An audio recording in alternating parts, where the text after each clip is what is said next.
Athletics are not the only attraction at a football game. One sports enthusiast might have taken his interest in the Seattle Seahawks cheerleaders a little bit too far.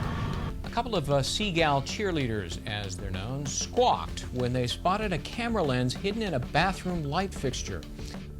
The light covering on that particular light was different, and it kind of made me a little nervous.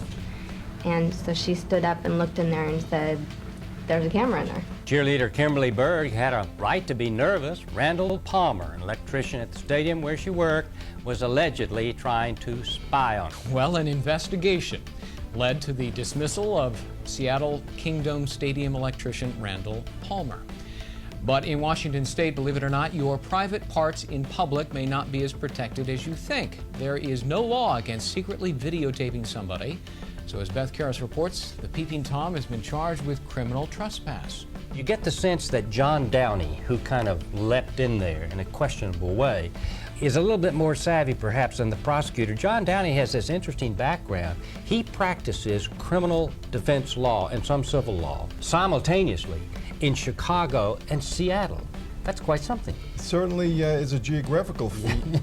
Yeah, and well, there are not many lawyers that practice, and certainly half a continent away. It's very costly, I might add. Yeah. Well, he's obviously a lawyer that has a lot of confidence because we saw what he just did. Your Honor, in counsel's closing arguments, he at first initially mentioned about what my client, Mr. Palmer, had testified to and what his statements were, in kind of an indirect way implying that Mr. Palmer either did or did not take the stand in his own defense.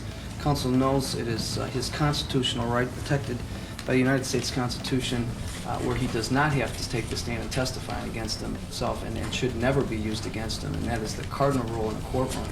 And he went further to right in front of this jury to blatantly instruct this jury that the defendant had not testified in this case, and began to then explain to the jury what some of the statements that he made were.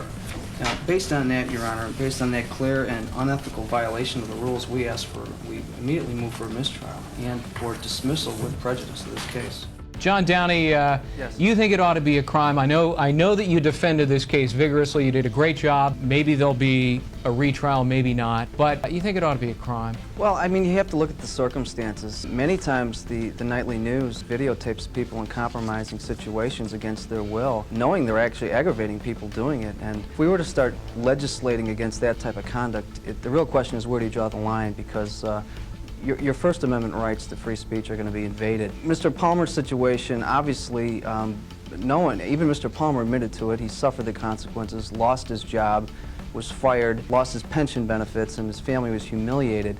So he suffered the consequences for his acts, and he did it willfully. The real question is whether or not they should convict him for criminal trespass because they don't like the fact that he put a video camera in the locker room. And that's what we're here for, and Mr. Palmer's not guilty of a crime. I really wish the prosecutors would see that at this particular point and dismiss this case.